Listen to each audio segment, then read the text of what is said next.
So, hi everybody. I'm Jared Longfox. I'm with the University of Central Florida. With me here, I have Joseph Kenrick, my chair for the AIAA Space Resources Education and Outreach Technical Committee. And today we're here to hear Mr. Jerry Sanders from NASA Space Technology Mission Directorate give a presentation on NASA updates, plans, and priorities. Before we get started, I do have a couple of quick announcements and notes to make.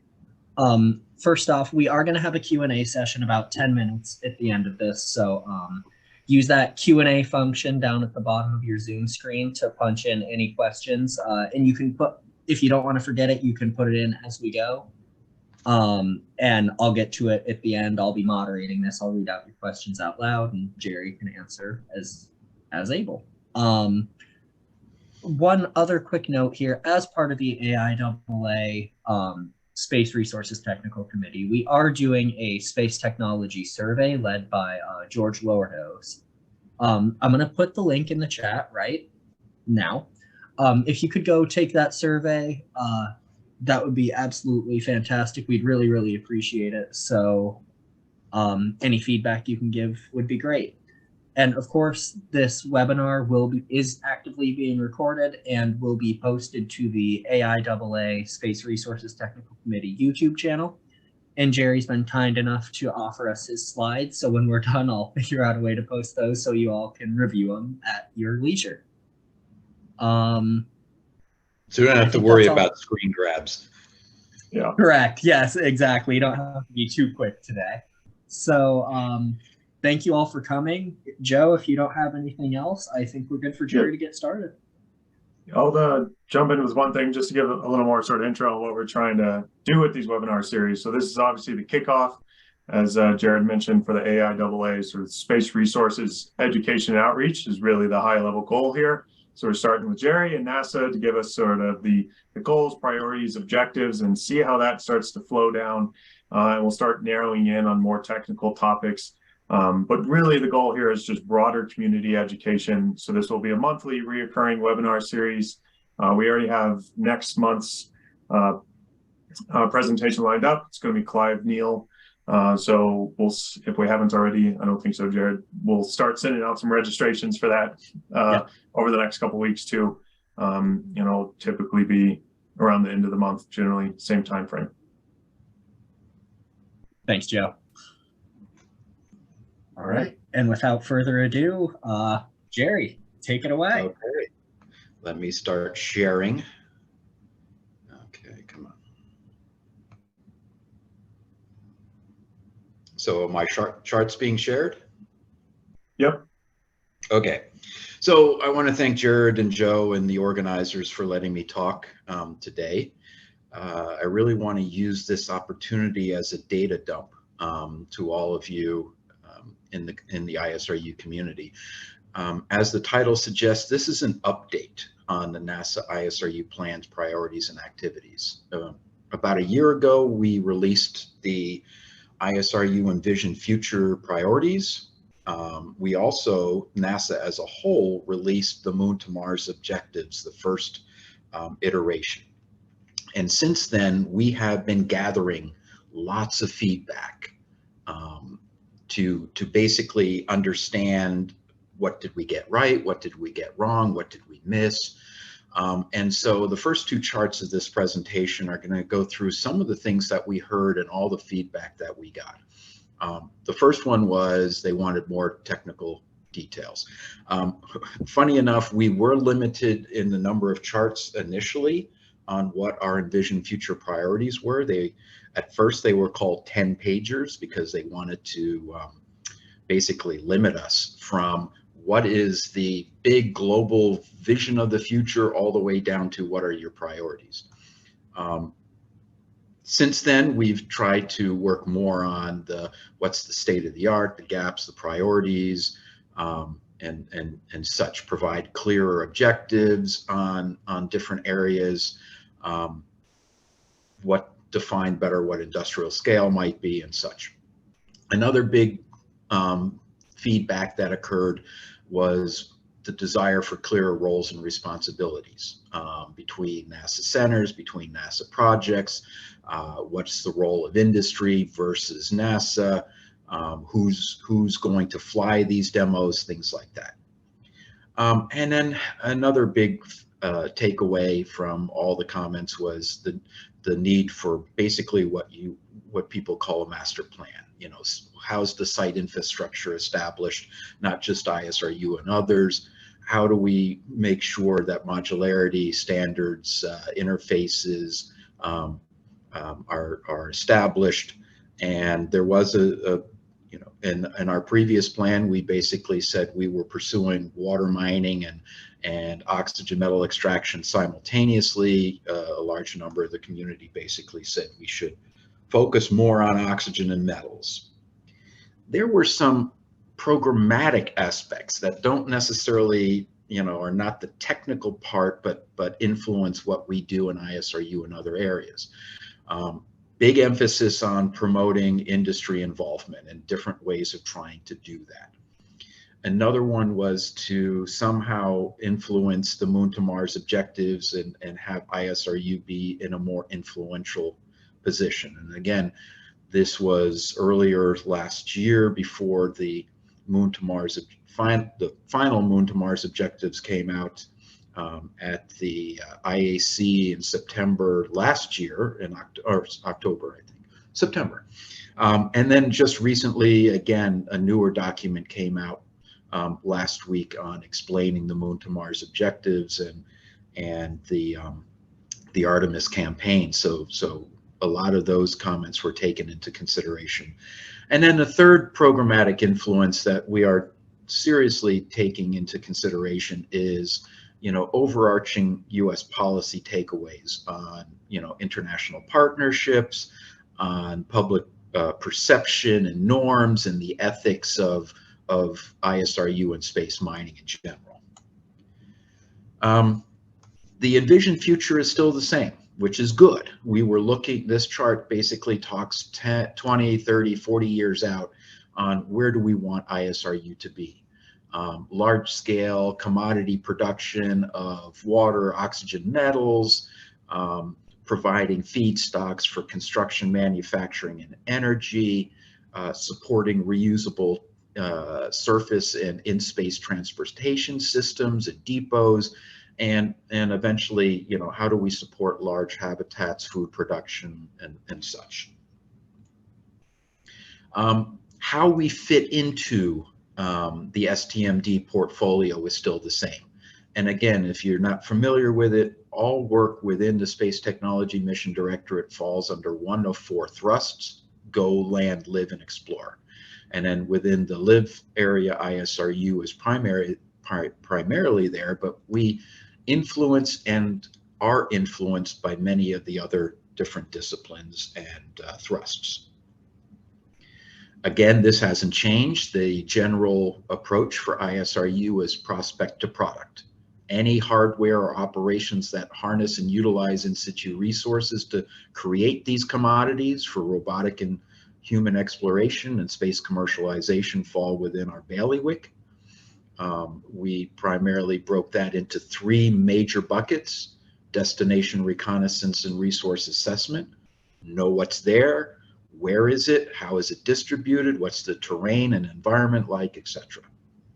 Once you know what the resource is, you now go into the second step, which is the acquisition, isolation, preparation of those resources before you start processing it.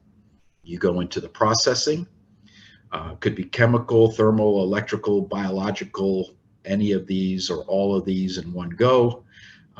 We focused on mission consumables such as the oxygen, water, fuels. At the same time, the other area was feedstocks for construction. We recognize that water and volatile extraction, which is really a subset of mission consumables, is game-changing, so we highlight that in particular. The important things that I try to tell people, especially, you know, upper management, is that, you know, ISRU is a capability that involves multiple disciplines and elements to achieve your final product, to go from prospect to product. The other thing is that ISRU doesn't exist on its own. By definition, it provides a product or a service to somebody. So there needs to be a customer, and that customer needs to be designed to utilize in situ developed resources for maximum benefits. This chart's pretty much the same, slightly updated to reflect certain aspects. So again, for ISRU to exist, jokingly, it can't exist in a vacuum, even though it's on a lunar surface. It's got to operate in a larger ecosystem. So, you know, power, transportation, common nav, maintenance, logistics, commodity storage, as well as, since we want to have crew there for maintenance and other aspects, the crew living quarters and services, and construction is an extremely important part of how this whole ecosystem works. You have to have ISRU, which kind of brings a lot of these things together in mind to start with. And you have to understand those interdisciplinary interdependencies to really get the full benefits. Two things that are emphasized here now. One is we're looking at a transition from Earth supplied to ISRU supplied. Nobody expects us to use ISRU products and services from the beginning because they haven't been fully demonstrated. But how do we insert those over time and logically from what we bring from Earth? The other is the clear message: all of this has to be guided by some form of site master planning. So since the release of the Moon to Mars objectives, it's been very clear that many of them now significantly are aligned with ISRU in three general areas: the resource assessment area, the ISRU usage area, and now that responsible ISRU area. And the colors denote that they align with different aspects of NASA's Moon to Mars constituents. So the green is basically our science objectives. Purple are our infrastructure or STMD objectives.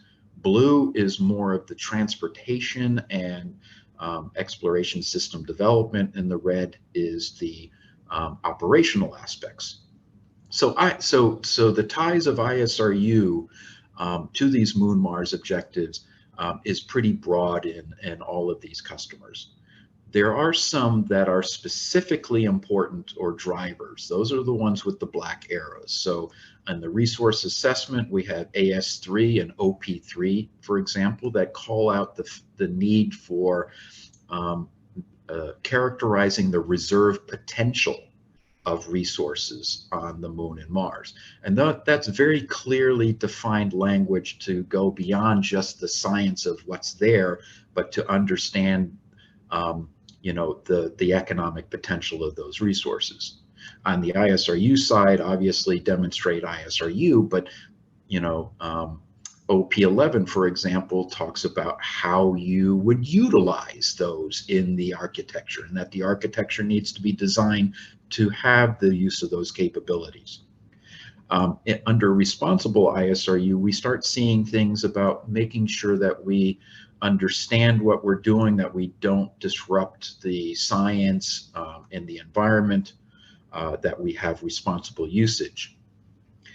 Besides all of these objectives, there were recurring tenets, things that no matter what NASA does on the Moon or Mars, these are the important things that are overarching. And out of the 9, 6 of those are highly related to performing ISRU: the international collaboration, the industry collaboration, modularity, reuse, the responsible ISRU, interoperability, and basically commercial development. Another thing that we have done since the last time, and you'll see this a little bit clearer in another chart, is we're now trying to evolve ISRU over time and spatially when it comes to lunar resources, commodities, and those commercial and strategic interests. So we're obviously starting at the poles. That means that we're looking at the polar highland regolith as well as the polar water volatiles. That said, we also want to be able to evolve more towards the equatorial region, which gives us access to the ilmenite and pyroclastic glasses, which are high in iron, titanium, and solar wind volatiles, as well as potentially the rare earth elements and the radioactive elements like thorium. As always, we start with the easiest resource to mine with the minimum infrastructure that provides the immediate use, local usage, as well as I mentioned, going over time to other places. So on the right-hand side, the commodities, the first ones that we focused on were the oxygen, the water, the bulk, and refined regolith. You'll now see that we are spending a lot more time on the raw refined metals, the silicon, and the construction feedstocks in our planning. Our plan to do this has slightly modified to reflect the comments that we received. So you'll now see that our plan is really to enable industry to implement ISRU for Artemis, sustained human presence, and space commercialization, period. That is the main driving aspect. To do this, 3 major sub-bullets: define initial and long-term customer needs. So who are the customers? Who are the suppliers? Work that aspect. Next is to advance ISRU technologies and systems by using lunar missions, through solicitations, public-private partnerships, internal, external investments. This could be, performing extensive ground development, low and microgravity flights, integration, and as well as what are those other infrastructure aspects. We want to reduce the risk and promote investment in ISRU systems. To do this, the government will help provide industry key and enabling capabilities and resources, as well as maybe getting into data buys, as well as perform and support lunar resource assessments. We want to make sure that we promote industry-led ISRU development through the end-to-end ISRU production of commodities. So make sure that when we start getting towards that pilot plan aspect, that industry is either in the charge or has a major involvement in it, so that the next step of going fully commercial is in their hands. The driving aspect of this is that ISRU needs to be demonstrated on the moon before it can be put into a mission critical application. So we're trying to break that chicken and the egg cycle, and we're trying to basically make sure that we promote ISRU and reduce the risk so that external investment is more likely. And so as an example of that, you look at the standard, mining operations chart, and I got this graph from the reference below. And when you look at it from the point of discovering an interesting location all the way to the exploration phase, the development phase, the production phase, and eventually remediation, you see that the value of the company goes up over time. However, the cash flow towards that company is not the same. So in the exploration phase, that's when you're doing your reserve definition, you're performing your mining and recovery technology readiness aspects. Once you've proven that out, you go through the development phase, and you start basically making sure that you have the capabilities, you set up your mine sites. Eventually you get to that production phase. You're starting, you're getting product, you're building up, and eventually you run out of your reserves and go to remediation. Where the biggest negative cash flow is that exploration phase. So if you look at 2 major points in that exploration phase, we can kind of put, supporting mapping of resources and site selection as the first major hurdle in reducing risk. And then if we do this ISRU pilot plant where we demonstrate end-to-end production of commodities for a period of time and potentially its use, you're now ready to really go into the development phase where now your investment risk is significantly reduced. From an ISRU perspective, this whole site planning comes into consideration a lot stronger. You have your excavation areas, you have your resource processors, you have your waste dump locations, the NATCOM and NAV. So we have to understand the operations and the design considerations that go into all of these operations and pieces of basically the architecture, including how do you move your product, from your production storage all the way to your customer. And when you look at it from a NASA perspective, there is not one project that covers all of that. So I am at the ISRU capability level. So from my perspective, I want to make sure all of these things operate. From a technology perspective, it's these green bubbles, the resource preparation aspects and the beneficiation, the processing. If it's cryogenic storage, that's covered by somebody else. Same with power and comm, but I try to make sure that all the requirements are aligned with each other to enable this capability to exist. We also have an overarching program called Surface Systems that's being stood up that will help the operations of all of these things on the surface. So I look at ISRU in two levels of development, integration, and testing. One is, what does it take to do these kind of jobs? The other is, what does it take to put all of this together? And so autonomous excavation, construction, and outfitting does a lot of the excavation and delivery aspects. Another important aspect is, where are we going with this? So our plan is slightly moved to the right because of budgets. We are now focusing primarily our first demonstration on oxygen metal extraction. And we're looking at what Viper does and these other missions to tell us, do we have enough information to go into at least a preliminary ice mining demonstration or not? We lost at least 2 of the CubeSats we were looking for. ShadowCam is working really great. And we look forward to the flights of Prime 1, Viper, and Lunar Trailblazer, but those haven't happened yet. But we do know a lot about the regolith on the lunar surface, so we can start planning a lot of these oxygen extraction, metal extraction, and construction feedstock types of activities. Our goal is basically that full-scale implementation and commercial operations, and these are the 3 driving Moon to Mars objectives that we are basically looking at. A big plus might be, if we can get more industry participation and partnerships, we might not necessarily keep moving to the right if we run into budget issues. From a longer term need, we recognize that our initial demonstrations are going to be pretty small. Our demo scale and our pilot plants are probably in the 10s to 1-ish metric tons. Our analyses say that if you had some kind of a lander that, besides SpaceX's Starship, but the more traditional landers were somewhere in the 10 to 50 metric ton range to get back off the lunar surface to, a high, to NRHO or to some kind of a higher orbit. And if you want to be a single stage reusable one, you're at the upper end there. Obviously, Starship would probably take something on the order of 100 to 400 metric tons to fully fuel it up because it's so big.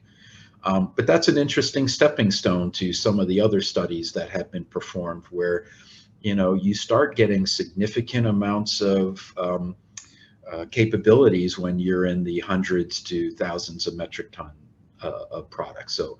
So somehow we got to go from these small plants to the mid-range to eventually very large plants, and we're trying to make sure that we understand the scalability and kind of learn as you grow approach. We have done a fairly significant state-of-the-art assessment over the years. This is slightly updated to show some pictures of what we're doing right now in the resource assessment, the water mining, the oxygen and metal extraction areas. No matter what we do, we have to have some kind of regolith processing support capabilities, how you transfer and size sort, as well as getting into the construction feedstocks. Unlike when I was working in the Human Exploration Program, the Space Technology Mission Directorate works in a different manner in that there's not just like one ISRU project. There is a plethora of different solicitations for both internal and external competitions. And so these different competitions go from low TRL to high TRL. They are aimed at different potential solicitors. So, you'll have small businesses, you'll have, universities, large businesses, and some of the tech transfer aspects, the public in general for our prizes. So a lot of what we do is trying to tailor and understand what each of these solicitations is trying to do and who they are aimed at, and trying to make sure that ISRU fits into each one of those where it makes sense. And so another way to look at this is, here's that same TRL program spectrum where you're starting from, the NIACE, TRL 1 to 2 all the way to flight demonstration. Our first roadmap that we put out last year did primarily focus on oxygen extraction from regolith and lunar water volatile mining and mapping. I'd say this latest plan now starts to bring out the metal extraction aspects and the construction and feedstocks aspects. And one of the big question marks is whether Mars ISRU now gets pulled into the plan earlier. One of the Moon to Mars objectives, MI4, specifically states that NASA will develop Mars ISRU for human exploration. And so depending on the timing of that human exploration and when we would use ISRU, we may need to start doing that a lot sooner than initially planned. Again, this is an eye chart for folks, but this should give you an indication of what, for each one of these solicitations, when's the opening, and when does it go out, or when do you start working on it? When do we get proposals? How long does it take to review the proposals, and when is selections made? So this is a function of when we're looking at creating a roadmap, how do we fit these different solicitations into when we might need some of these, the results that come out of these different solicitations. And so a good example is SBIRs, where a phase 1 is 9 months, and then there's a period of time before you get your phase 2, which is 2 years. So to some extent, we need a crystal ball to kind of say, well, if I'm not going to get something, a TRL 5 product from an SBIR, that's going to take about 3 years from initial solicitation to somebody giving me or NASA a product. So you got to kind of look, where do you need to be in 3 years with that technology? To help you all, we are starting to put out what I would call gap assessment charts. So this is the end-to-end process for resource assessment all the way to cryogenic storage associated with oxygen extraction and with water mining. And what we have done is we've defined what are the gaps in each one of these areas. Sometimes they overlap and they're numbered. There is a program called Starport, which will hopefully get released to the public, which will then go into details as to what is this gap, what's the metrics associated with it, what are we asking for, what's the state of the art, and what are we currently funding to close that gap. So this will give you an idea as to if the gap is still open, it's something that a solicitation might be involved in. And so I'm showing you these two. There are 6, 2 of them related to Mars that I haven't bothered to put into this presentation. But this is now, again, the flow charts for metal and silicon extraction as well as construction feedstocks. Some of the areas are still TBD, trying to figure out, but this gives us an idea that we can look now at these gaps and look at the flow diagram and start to figure out, are we missing something? So, if you don't see a gap that makes sense, that we should be working on, then that would be something that we would like to hear about. The other thing we're trying to do, and again, advertise to all of you, is to show you that when we look at these end-to-end processes, these are all the projects that we are currently funding that are associated with those functions. We try to define who is doing it. Color coding is it NASA? Is it industry? Is it academia? Has it been completed? What's the starting and ending TRL? So for example, you can look at something, and if the ending TRL is 4 or 2 or 3, then obviously we'll need to put more money into that area to raise the TRL to get to at least 6 at some point. But it also should tell you who's doing what in case you want a partner in the future as well. And this is for metal extraction and construction feedstocks. At the moment, I'm still trying to, one of the things I should point out is that I am trying to work with all the other disciplines. So the excavation and construction, the advanced manufacturing, the CFM folks, to make sure that not only are ISRU gaps listed, but their gaps as well to help close these loops. And the same thing here. I haven't fully gotten all the information on what we might be doing on trash processing and plastic production, but this is the work that I am currently aware of that NASA is funding on these subjects. So to kind of bring things to a close to some extent, and I am going very fast through this, again, we are looking at how do we bring Mars ISRU into the fold and better serve that Moon to Mars aspect. And so we recognize that to be Mars forward, the things that we do on the Moon should fall into one of 3 buckets, if not, all of them. One is, the identifying, the characterizing, and the quantifying the environments and the resources. So what we do on Mars or on Earth, on the Moon, to understand the resources, we should be doing as well on Mars to some extent. Demonstrating technologies that are directly applicable to Mars. So I created this Venn diagram, and it probably should be updated a little bit with the fact that now several of the landers that are being considered use methane. But if you look at what are some of the major technologies that are associated with oxygen and metal extraction from regolith, what are some of the major technologies associated with polar water mining, and what are the major technologies that go with Mars atmospheric and water resource collection and processing, a good number of those things are overlapping. And so how do we take advantage of that overlapping aspect? And interestingly enough, when we did our earlier Mars DRA 5.0 study, and we were making something on the order of 20 to 30 metric tons of oxygen and fuel.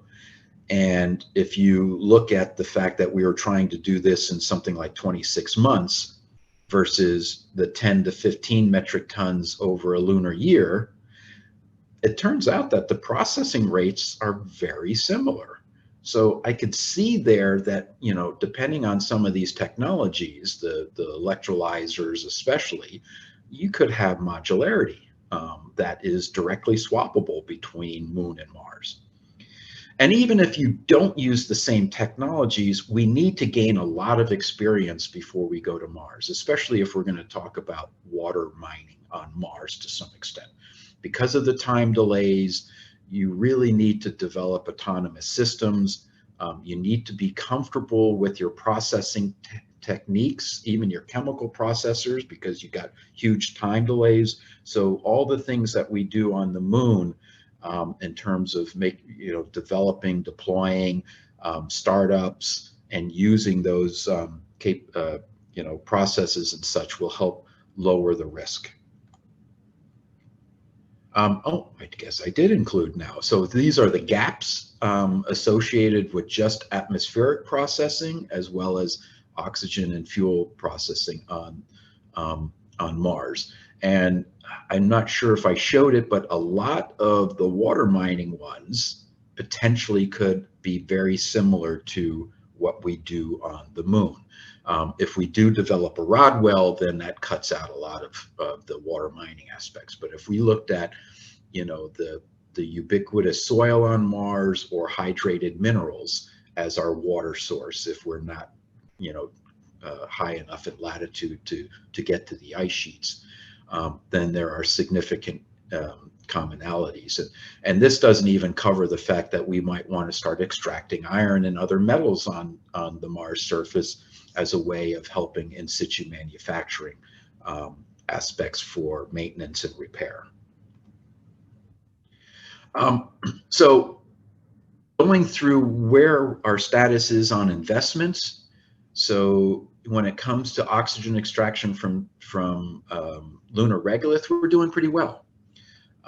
We have worked on six multiple, not in these charts, but 6 different types of oxygen extraction processing. 2 of them are showing very good promise.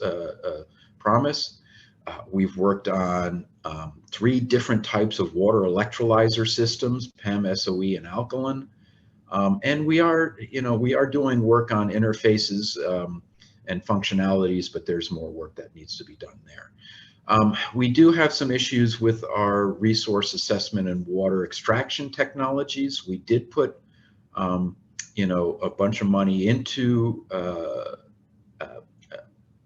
understanding the resources down to about 1 meter. That's going well, but to be honest, a lot of information is pointing to the fact that we may need to go deeper. And so how do we assess that? We also put money into different water mining approaches, but with so far limited success. Water electrolysis and cleanup is going well. A big aspect is we currently don't really have any missions beyond Viper. And so if Viper doesn't give us the information we want, we have some concerns. We are ramping up our manufacturing and construction feedstock aspects, so I'm very happy there. We haven't really gotten much into the binder production yet. We have an issue with our carbon source at the moment, and also we're trying to look at what we would do with biological processing as well. Ground development aspects is a mixed bag of investments. We are still awaiting some further work on Mars, ISRU, as well as how we might do some integrated work. We are doing very well with our, in general, how we're working aspects. We are very happy with the Prime 1 and Viper. I need to update this. Trailblazer does have an earlier mission, so that's good. We don't have a clear path for how to select a base camp based on water resources. And I think we're doing well in involving industry and academia, but we're always open to suggestions on how to make that better. So this is the next steps. These are our priorities. These are the things that you may see in future solicitations. So, we really need to start working on those flight demos if we want to keep up with our plans, and we want to keep with the idea that we have a pilot plant in the early next decade that can provide at least a demonstration of a commodity to somebody. We do need to work on our system level aspects. So if you go back to those previous charts on what we are doing within NASA, you'll see that there really is a lot of work, but there's nothing that goes across the board. How do we start pulling together all these different pieces? So one way is to open up and have major companies try to do that. Another is to try to set up, NASA-led type of integration activities. And we are working with the Lunar Surface Innovation Consortium on what might be a proving ground for people to bring in their individual pieces of hardware and test them in an ecosystem that allows them to basically prove that their particular concept works or may be advantageous compared to a competitor. We are wanting to develop more work on metal extraction, aluminum extraction, feedstocks. You've probably seen some of those in recent solicitations. We are starting to now think about what it might take to go to a Mare location, the ilmenites, the pyroclastic glasses, the creeps. We are strongly thinking about what does it take to initiate what I'll call a risk reduction aspect for Mars ISRU. We funded a lot of work on human scale Mars ISRU components and subsystems. How do we bring them together? We really need to work that water volatile mapping aspect. We really need to get more information beyond Viper, so that's a priority.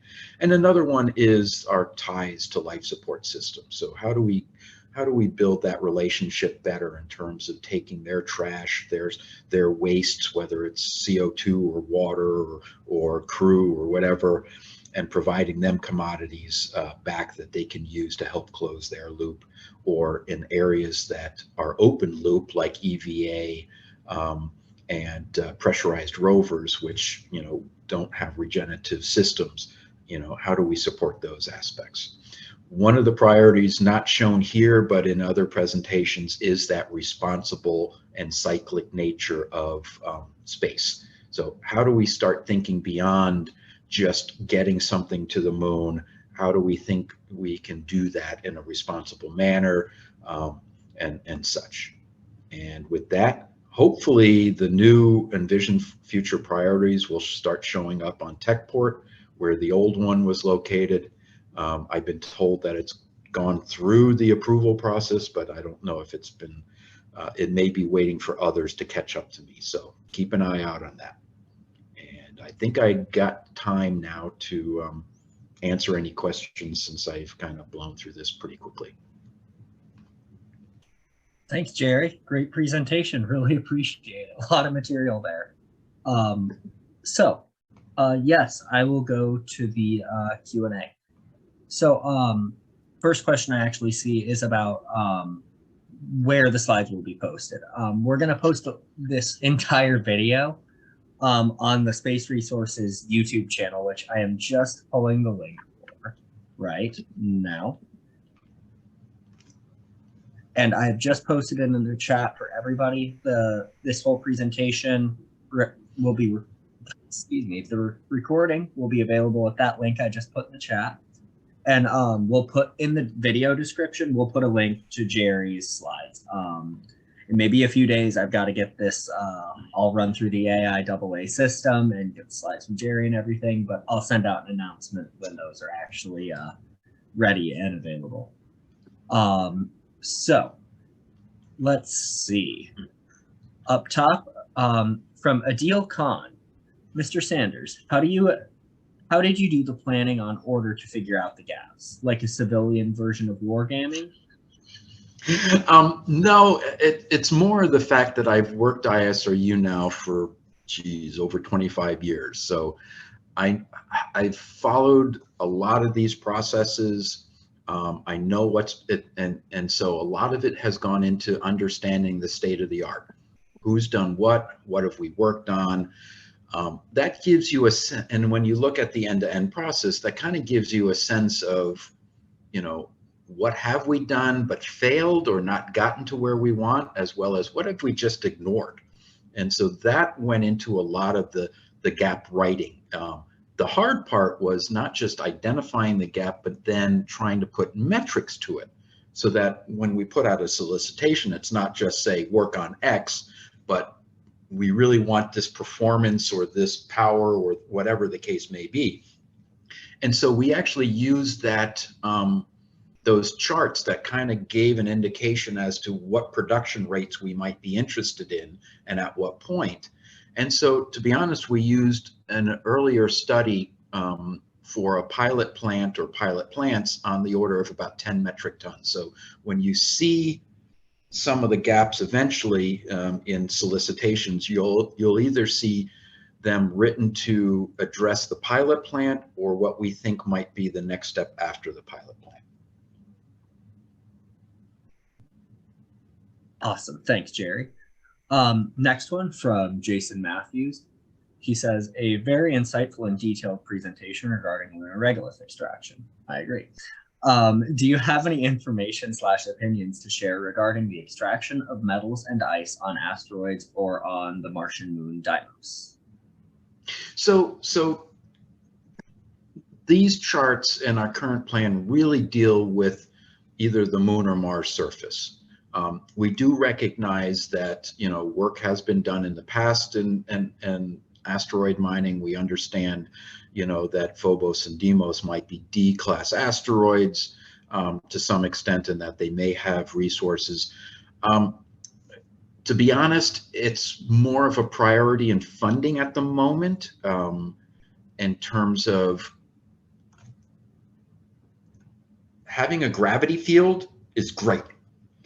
The work that I've seen in the past in asteroid mining still has to deal with how do you acquire materials on potentially a rubble pile and then process them in zero gravity and then send them back out to a location or a bag that stops you from mixing it with the stuff that you want to bring in. So there are tremendous challenges for asteroid mining that still need to be done, and maybe we'll start putting out some of the lower tier early TRL work in those areas. But we're really addressing right now, how do we enable industry to work lunar ISRU? You know, we're going to the moon, we're going to the South Pole. How do we establish a base there as customer needs, as direction from above, from, you know, Congress or the White House or whatever? We may go to other locations, but for now, our focus is the moon, and now looking at how do we extend that to Mars. Great. Next one from Leonardo Facchini.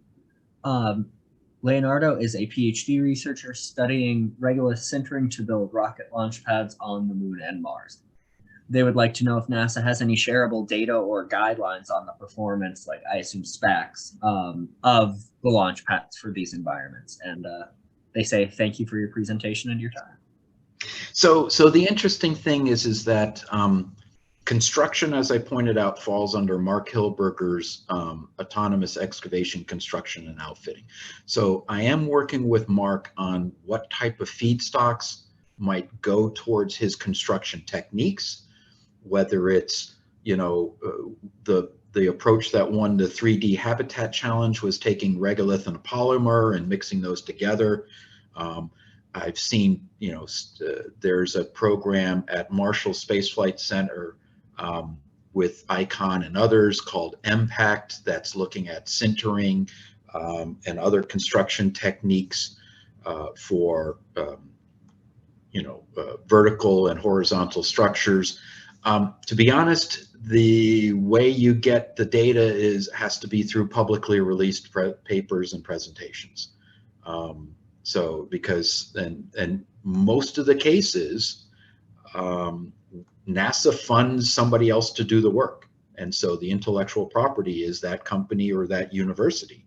NASA has the right to use those, but we don't have the right to disseminate them without the developers. Some of the good things about internal NASA research is we're typically more open on if we do something technology related or performance related, we're probably more open to publishing that work.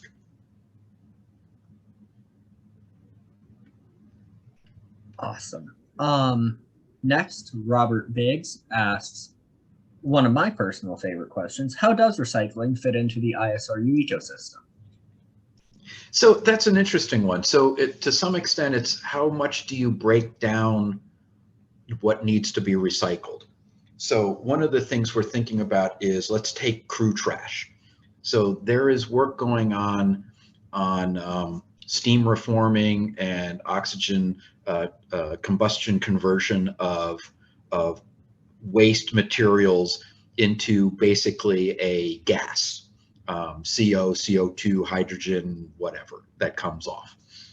And so here, that first part might be something that the life support community does. How do I, how do I get rid of trash? Do I throw it overboard? Do I compress it into hockey pucks?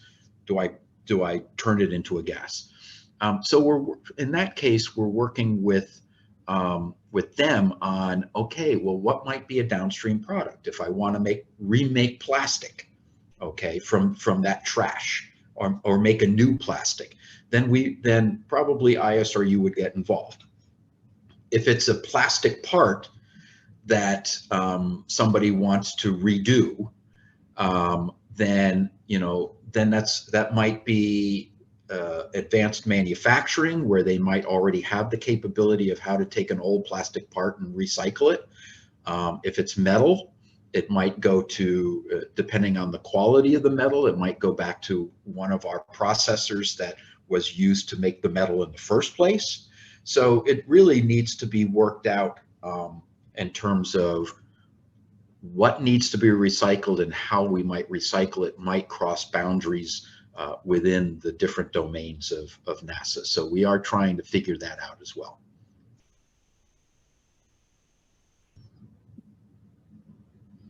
Okay.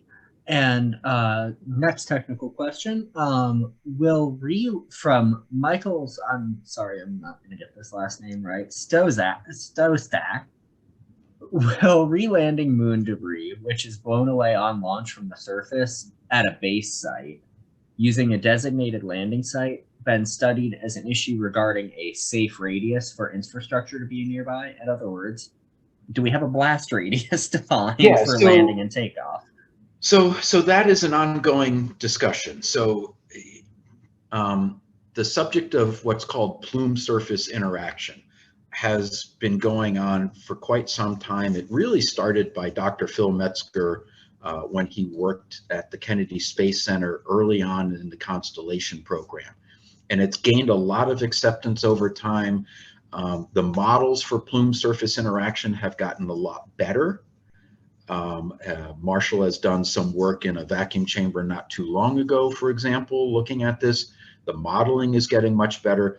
And what it's telling us is, yeah, it's a problem. I think Dr. Metzger gave a paper last year or the year before that said under the right circumstances, you literally can blow dust to the NRHO gateway orbit.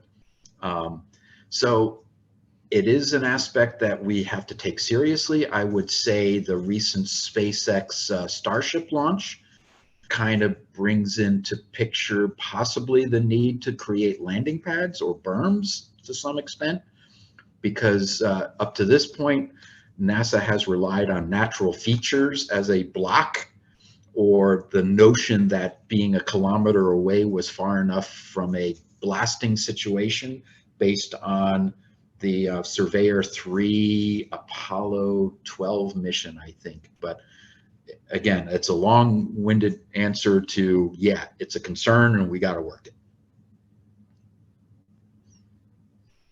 Perfect. And yeah, personal plug, Dr. Phil Metzger is actually here at UCF. He does some great work on that. Oh yeah, we go way back, and I've always been blown away by his abilities and what he's doing. Absolutely. So to continue on, this one I think is more of a comment, but I'll go for it anyway.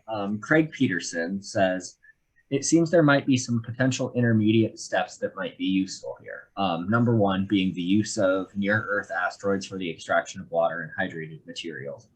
And two, the use of Martian moons similarly as risk reduction in terms of providing water and propellant to back up the surface operations. And yeah.